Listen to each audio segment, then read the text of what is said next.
terceira parte do módulo. Vamos agora fazer a última constante de equilíbrio iônico, que é KPS, constante do produto de solubilidade. Constante do produto de solubilidade, que é o KPS. É uma constante, como já diz o nome, específica de solubilidade. Quero que prestem atenção, porque a teoria não é demorada. Fechou, a gente vai começar a colocar isso na prática. A situação é a seguinte, gente. Constante de equilíbrio, como qualquer uma, que a gente já está há um tempo falando, acontecem reações reversíveis. Constante de solubilidade é uma constante específica para sólidos, falando em solubilidade. Então preste atenção aqui, muita atenção. Vamos falar do cloreto de sódio, que é um sal que a gente conhece. Se eu pegar o cloreto de sódio, um pouquinho de cloreto de sódio sólido, e botar em solução aquosa, o que vai acontecer quando eu colocar em água? Essa aula tem uma parte importantíssima aqui, que eu vou colocar no giz colorido, e quero que vocês acompanhem. O que acontece quando eu pego um sal de cozinha e boto em água? Duas coisas vão acontecer. O sal de cozinha você conhece. A primeira coisa que vai acontecer é visual. Você vai perceber que o sal se dissolve na água. Vocês vão perceber isso. Então, o primeiro passo é o ato de dissolver. O sal se dissolve na água. Beleza? Então, agora, por consequência disso, se o sal se dissolve na água, a consequência é que os íons imediatamente vão se dissociar. Essa é a regra da dissociação iônica. Compostos iônicos só dissociam se dissolverem em água. Então a primeira coisa é ver se os íons, se o sal se dissolveu. Ah, o sal se dissolveu. Então pode ter certeza que os íons se dissociam. Esse giz amarelo aqui é fundamental para você entender a aula de KPS. É a regra da dissociação de compostos iônicos. Só dissocia se dissolver. Se dissolve muito, dissocia muito. Se dissolve pouco, dissocia pouco. Como o sal de cozinha é um sal que se dissolve bem na água, então os íons se dissociam bem também na água, formando isso aqui. Ok? Observa que desse lado representa o que conseguiu dissolver, por isso se dissociou, e esse lado o que não dissolveu. Só que tem uma coisa, o sal é muito solúvel. Se ele é muito solúvel, praticamente 100% do que está aqui vai se dissolver. É como se essa reação tivesse uma única seta, ela fosse irreversível. E reações irreversíveis não têm abertura, não têm entrada numa aula de constante de equilíbrio, que é o estudo das reações reversíveis. Ué, Marcelo, então a aula não se aplica ao cloreto de sódio? Não se aplica, porque o cloreto de sódio é um sal muito solúvel em água. Agora, dá uma olhada no segundo exemplo que vai dar uma iniciação boa da aula. Sabe quem é esse sal aqui? Esse sal é o carbonato de cálcio. Carbonato de cálcio é um sal, que também, obviamente, por isso é iônico, é um sal pouco solúvel na água. Só para vocês terem uma ideia, o carbonato de cálcio compõe o mármore. Você pega um pedacinho de mármore e bota num copinho com água e fica ali mexendo. Você acha que o mármore vai se dissolver na água? Todo mundo sabe que não. Quer dizer, aliás, vamos mudar um pouquinho a maneira de pensar. A gente costuma dizer que mármore é insolúvel na água. É até normal dizermos isso, né? Nós temos a fachada de um edifício que é de mármore e chove ali o tempo todo. Nós temos uma pia de cozinha, né? Uma pia de cozinha, né? Que é de mármore. Ué, então a gente não pode acreditar que mármore se dissolve em água, porque ali está molhado o tempo todo. Mas deixa eu dizer uma coisa para vocês nesse momento. Não há compostos iônicos insolúveis em água.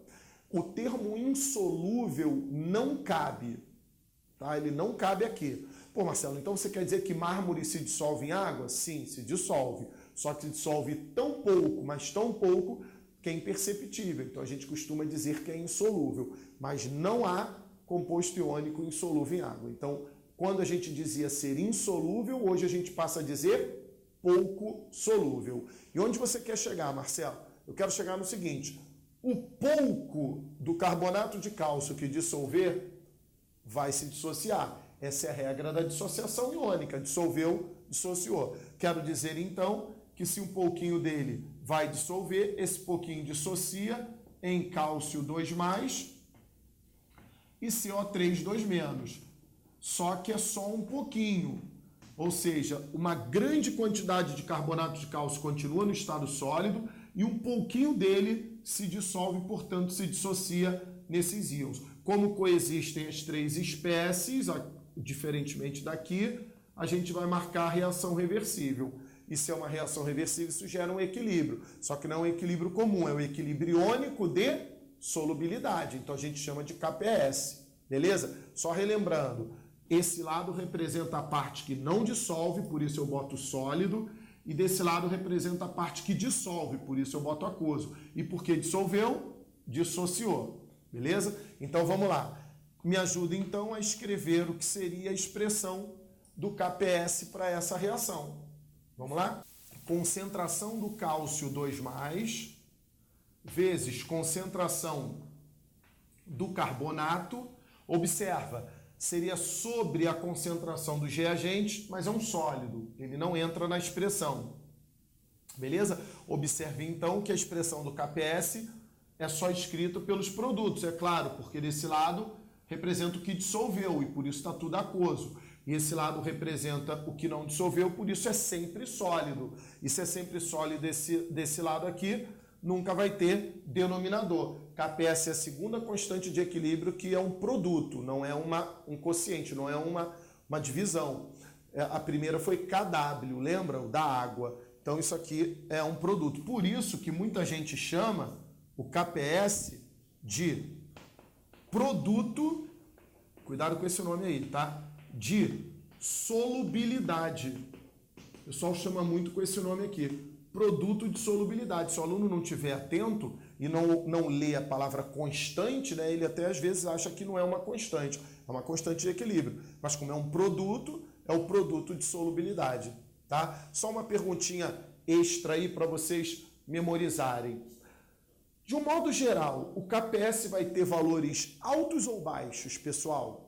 Vamos pensar rapidinho aí? Altos ou baixos? Ora, se o KPS se aplica a sólidos iônicos pouco solúveis, se eles dissolvem pouco, eles dissociam pouco. Se eles dissociam pouco, a concentração de íons aqui é muito baixa. Então, se a concentração de íons é muito baixa, o produto dessas concentrações vai dar um valor muito baixo. KPS tem invariavelmente valores muito baixos, pessoal, porque os sólidos são pouco solúveis em água. Isso é muito importante, tá? E só para vocês terem uma ideia dessa questão do KPS que a gente está iniciando, só para vocês terem uma ideia. Vocês já perceberam, ao olhar o rótulo de uma água mineral, que lá está cheio de substâncias, cheio de íons, enfim, ânions, cátions, tudo ali em baixíssima concentração, mas muitos íons? O que é aquilo ali? É mais ou menos essa aula, porque a água mineral é produzida quando a água da chuva acontece no topo de uma montanha e essa água vem infiltrando pelo solo e dissolvendo rochas. Pô, mas dissolvendo rochas? Sim, mas dissolvendo muito pouco. Então vem dissolvendo carbonato, bicarbonato, se a rocha for calcária, e aí vai. Quando ela chega na nascente, a água está cheia de íons. Só para você ter uma noção de que, para quebrar um pouquinho, para desconstruir um pouquinho essa coisa de que sólidos iônicos, há sólidos iônicos não solúveis, que não dissolvem nada. Isso não existe. O que você achava não dissolver nada, dissolve pouco. Né? Outro exemplo muito comum é quando você está numa cachoeira e você olha para onde tem o curso da água. Você já viu lá várias pedrinhas no fundo, por onde está passando a água? Essas pedrinhas nunca têm pontas. Elas são sempre arredondadas, elas não são pontudas. Elas são sempre arredondadas. São arredondadas por quê? De tanto que a água passa ali, ela vai dissolvendo.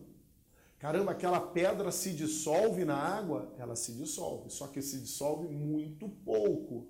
Demora muito, mas obviamente como passa a água o tempo todo, vai dissolvendo e passa a ser perceptível que elas são sempre arredondadas. Beleza?